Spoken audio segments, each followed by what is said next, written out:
Hello friends, welcome back to my channel. तो फिर से आप सभी का मेरे चैनल डॉक्टर इंद्रास क्लिनिक पे मोस्ट वेलकम है। और आज मैं बात करने वाली हूँ मम्स के बारे में। ये एक वायरल बीमारी है जो इस मौसम के अंदर बहुत ज़्यादा देखने को मिल रही है। अभी ओपीडी के अंदर ना सिर्फ बच्चे बल्कि बड़े लोग भी मम्स से इन्फेक्टेड हैं और वो बहुत ज़्यादा विजिट कर रहे हैं। तो मुझे लगा कि आप लोगों को भी इसके बारे में जानकारी दी जाए। मम्स जो है वो एक वायरल डिजीज ही है।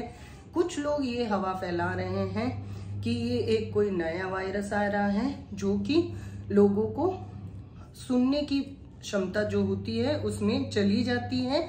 इस तरीके की वो इंफॉर्मेशंस आपको देते हैं। बट आपने ये मम्स के बारे में पहले भी सुना होगा। ये कोई भी नया वायरस नहीं है। इसकी वैक्सीन तक जब आप बच्चों का इम्यूनाइजेशन करवाते हैं तो उसी इम्यूनाइजेशन शेड्यूल में मम्स की वैक्सीन भी आपके बच्चों को दी जाती है ताकि वो उससे होने वाले कॉम्प्लिकेशन और इवन मम्स से भी बच सके। लेकिन जिन बच्चों को लग चुकी है वो भी इससे इन्फेक्टेड हो सकते हैं, लेकिन सीवियरिटी से बचा जा सकता है।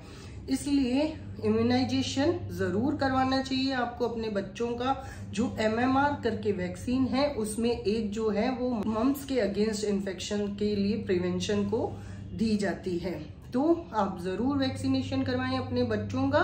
और ये कोई नया वायरस नहीं है, ये ऑलरेडी पहले से ही वायरस है जो कि इस टाइम में जो कि ये सीजन होता है, जैसे ही सर्दियां जाती है और ये जो वसंत ऋतु वाला समय चलता है, इसमें मम्स, हर्पीज, मीजल्स, हेजा ऐसी कई बीमारियां कंटिन्यू आती है। अभी ओपीडी में हमने देखा है कि बहुत से बच्चे इन्फेक्टेड हो रहे हैं, साथ ही उनमें कई एडल्ट्स भी इन्फेक्टेड हो रहे हैं। मम्स के अंदर आपकी जो सेलेवरी ग्लैंड्स है, पैरोटिड ग्लैंड्स है, उनमें इन्फेक्शन हो जाता है। ये वायरल इन्फेक्शन है जो मैंने आपको पहले बताया है। और ये जो होता है इसे हिंदी में कंठमाला या गलगंठ भी बोला जाता है। ये आपके जो ईयर है उसके फ्रंट में, पैरोटिड में, अराउंड द ईयर या फिर इस एरिया जहां हमारी सेलेवरी ग्लैंड होती है, ये इनमें इन्फेक्शन कर सकता है। मोस्टली आपको सिम्टम देखने को मिलेंगे कि अचानक से ही यहाँ पे सूजन आ जाएगी। एक तरफ भी आ सकती है और दोनों तरफ भी आ सकती है। सूजन आ जाएगी, स्वेलिंग हो जाएगी, रेडनेस जैसा दिखेगा, टेंडरनेस होगी। जब आप टच करेंगे तो थोड़ा सा टेम्परेचर भी लगेगा और ऐसा लगेगा जैसे कोई गांठ हो, इस तरीके का आपको टेंडरनेस फील होगी। अगर इसको अनट्रीटेड छोड़ दिया जाए तो हो सकता है आपको खाना पीना करने में दिक्कत हो सकता है आपके कान में दर्द हो और आपको बुखार, सर दर्द, गले में दर्द, ये सब भी सिम्टम हो सकते हैं। इसलिए ऐसा नहीं है कि मम्स को अगर आपको हो गए हैं तो उसे आप नजरअंदाज करें, बट जितना जल्दी हो आप उसका ट्रीटमेंट लें। ये एटलीस्ट 2 हफ्ते तक रहता है, बट अगर आपने ट्रीटमेंट नहीं लिया तो उससे आपको बहुत सीवियर कॉम्प्लिकेशंस भी हो सकते हैं। रेयर हैं बट कॉम्प्लिकेशन हो तो ये आपके फ्यूचर में भी आपको प्रॉब्लम कर सकते हैं। जो कॉमन कॉम्प्लिकेशंस इसके जाते हैं वो मेल्स के अंदर उनकी टेस्टिकल का इन्फ्लेमेशन यानी ऑर्काइटिस हो सकता है, और फीमेल्स के अंदर उनकी जो फैलोपियन ट्यूब है उनमें इन्फेक्शन कर सकता है, जिसे ओफेराइटिस बोलते हैं। और यही 2 कारण कई बार ऐसा होता है कि आपकी इनफर्टिलिटी का रीजन भी बन सकता है।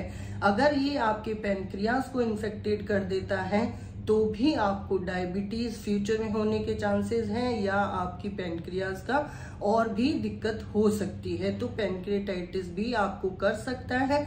और अगर ब्रेन, स्पाइनल कॉर्ड के अंदर चला जाता है तो मेनिंजाइटिस, एन्केफेलाइटिस भी हो सकता है। तो ऐसा नहीं है कि अगर आप मम्स से पीड़ित है तो आपको कोई इलाज नहीं लेना है। एलोपैथी के अंदर पेन किलर दी जाती है, प्लस अगर आपको फीवर है, हेडेक है, ये सब मेडिसिन अकॉर्डिंग टू सिम्टम्स आपको देते हैं। सेम थिंग होम्योपैथी के अंदर सिम्टोमेटिक ट्रीटमेंट किया जाता है। उस दौरान आपके क्या सिम्टम्स हैं उसके अकॉर्डिंग जब आपको ट्रीटमेंट दिया जाता है तो डेफिनेटली जो आपकी स्वेलिंग है, रेडनेस है, फीवर है, वो तुरंत ही सबसाइड हो जाते हैं। ये 2 हफ्ते तक रहता है इसका, और आप इसके थ्रू किसी अपने साथ वाले को भी इन्फेक्ट कर सकते हो, बिकॉज ये आपके सलाइवा से, क्योंकि आपका सलाइवा इन्फेक्टेड है तो बात करते टाइम में, खांसते टाइम में, या फिर आपने कहीं पे भी स्प्लिट कर दिया है तो ये इन्फेक्टेड सलाइवा से अगर कोई भी कांटेक्ट में आता है तो उनको भी ये हो सकता है। इसीलिए हम जब मम्स होते हैं तो बोलते हैं कि बच्चों को एक दूसरे से अलग रखें, जिस बच्चे को मम्स है उसे थोड़ा दूसरों से सेपरेट रखें ताकि दूसरे बच्चे या आप उससे इन्फेक्टेड ना हो। फुल रेस्ट करनी होती है, अच्छे से पानी पीना होता है, और ठंडा या गर्म जिस सेक से आपको आराम मिले वो सेक करना होता है। बहुत ही छोटी बीमारी है, लेकिन अगर इसको अनट्रीटेड छोड़ दिया जाए तो ये आपको फ्यूचर में बहुत ज्यादा क्रिटिकल कॉम्प्लिकेशंस कर सकती है। मम्स कोई नई बीमारी नहीं, ये सभी को पता है कि कंठमाला, गलगंठ पहले भी होता था, अभी भी होता है। ये बस ध्यान रखना है कि ये एक इन्फेक्टेड बीमारी है, वायरल बीमारी है, और इसका इम्यूनाइजेशन के थ्रू आप बच सकते हैं सीवियरिटी से। तो हमेशा अपने बच्चों का वैक्सीनेशन जरूर करवाएं। तो आई होप आपको मेरा ये छोटा सा मम्स के ऊपर वीडियो समझ में आया है, पसंद आया है, आपको ये चीज समझ में आई है कि मम्स क्या है, कोई नया वायरस नहीं है, और इससे किस तरीके से आप बच सकते हैं। होम्योपैथी में इसका डेफिनेटली बहुत अच्छा ट्रीटमेंट है। आपको अगर होम्योपैथिक मेडिसिन चाहिए और मुझसे कंसल्टेंसी चाहिए तो आप मेरे नीचे डिस्प्ले व्हाट्सएप नंबर पे मुझे मैसेज कर दीजिए। मैं जैसे ही मैसेज देखूंगी तुरंत आपको रिवर्ट बैक करूंगी। साथ ही आप अपने नियर बाई होम्योपैथ डॉक्टर के पास जाके अपने सिम्टम्स बता के ट्रीटमेंट ले सकते हैं। आपको अपनी किसी भी बीमारी के बारे में कोई भी जानकारी चाहिए तो आप मुझे मेल या व्हाट्सएप कर सकते हैं। आई होप आपको मेरा ये वीडियो पसंद आया होगा। अगर आपको मेरा ये वीडियो पसंद आया तो please do like, share and comment on my video. Also अगर आप मेरे चैनल पे नए हैं, आपने मेरे चैनल को अभी तक सब्सक्राइब नहीं किया है तो प्लीज मेरे चैनल को जरूर सब्सक्राइब कर ले।